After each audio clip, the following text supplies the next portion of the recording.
doesn't work. It's a reality. Welcome back. Time for us to go behind the headlines. And for today's report, we're taking a look at Representative Lou Lang of Illinois, whose medical marijuana bill is poised for passage in the state of Illinois. And a recent article that he and another co-sponsor of the bill penned in the St. Louis paper, got this online, talking to the people of Missouri about how this bill would be a model medical marijuana bill for the rest of the states, assuming, Missouri as well. And this bill fulfills the predictions that I made all the way back in 2009, 2010, when I first started promulgating the Box Canyon theory of medical marijuana.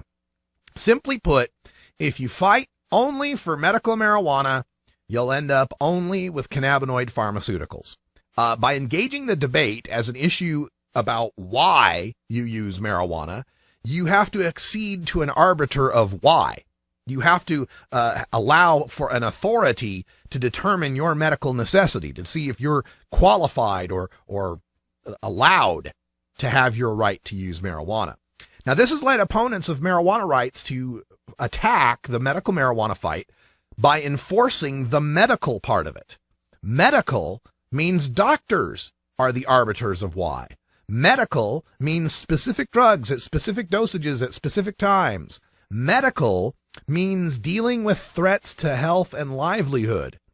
So in response, medical marijuana laws have been crafted with greater restrictions to ensure that the right people are covered and the wrong people are excluded. The last 7 jurisdictions, that's 6 states and Washington, D.C., that have passed medical marijuana laws in the 2010s have all refused the right of medical marijuana patients to grow their own plants at home. Now, to be fair, Arizona will allow it if you're more than 25 miles away from a dispensary, and Massachusetts will allow a hardship exemption under certain limited circumstances. In fact, New Jersey became the first state to require not just patients, but doctors to register in a tracking database with the state, and limited the plant varieties to 3 and the THC content to 10% for medical use. Now, it's not as if the reformers want to restrict patients' grow rights. It's just that given the frame of medical and the perception that recreational users widely abuse medical marijuana laws out west, these are the only laws they can get passed. Remember, most of the East doesn't have citizen ballot initiatives. These bills must go through the legislature, where law enforcement and prison lobbies are pretty well connected and they carry a lot of political power. The medical marijuana bill pending in Illinois is the inevitable manifestation of the Box Canyon theory. Representative Lang, in his glowing recommendation of the bill as a national model for other states to follow, wrote this, quote, "The proposed legislation does not amount to a reckless full-scale legalization of marijuana. Hands-off policies in other states have resulted in a proliferation of thousands of ubiquitous and problematic medical marijuana storefront dispensaries. In states like California and Colorado, consumers have found ways to gain legal access to marijuana for recreational use instead of legitimate medical illnesses." Well, let's be clear, Representative Lang. In states like all 50 of them, marijuana consumers have found ways to gain access to marijuana. I wonder if he realizes that what he wrote was basically saying, in states like California and Colorado, medical marijuana laws have made it more difficult to punish healthy people with fines and cages for pot.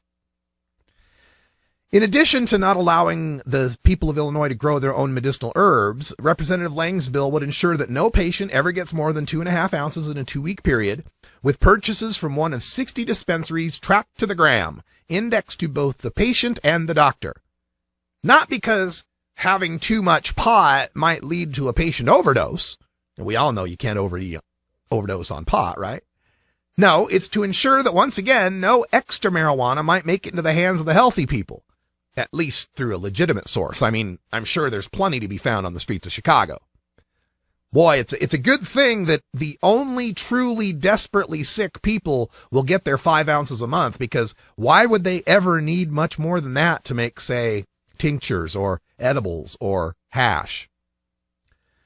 Plus, it's not just up to the doctor to determine if you're sick enough to avoid being caged for marijuana in Illinois. The state gets to verify not just your paperwork, but your medical records too. This is from Representative Lang, quote, "The patient's medical history would be turned over to the Illinois Department of Public Health, which would conduct background checks and issue the patient an ID card only if it verifies the information. Convicted felons would be prohibited from obtaining an ID card. Because, fuck felons. It's not like they ever get cancer, HIV or AIDS, or multiple sclerosis, and they could benefit from marijuana. If they wanted to use an effective medicine in the event of their devastating illness or disability, why, they should have never committed a felony. Like growing a pot plant before medical marijuana laws existed so they could treat their cancer, HIV, AIDS, or multiple sclerosis. It is time for us on the West Coast to begin to flip this frame to all use is none. It doesn't matter why you use marijuana. It doesn't matter how harmful or harmless it is. It matters only that you are a free adult who's been given the right to alter your consciousness with booze, cigarettes, caffeine, over-the-counter remedies, and prescription remedies, and there is no legitimate reason to allow people to use those things to get high and forbid us from using marijuana. Makes no logical sense whatsoever. It did not make sense. I'm telling you. This is an 8-foot-tall Wookiee. He's a Wookiee. Why would he be living on a planet with a bunch of 3-foot-tall Ewoks? The glove does not fit. You must have quit. Oh, have you ever It made no sense. Doesn't make sense. We'll be right back with some Groovy Thursday tunes and a little Vago Schwago. Man.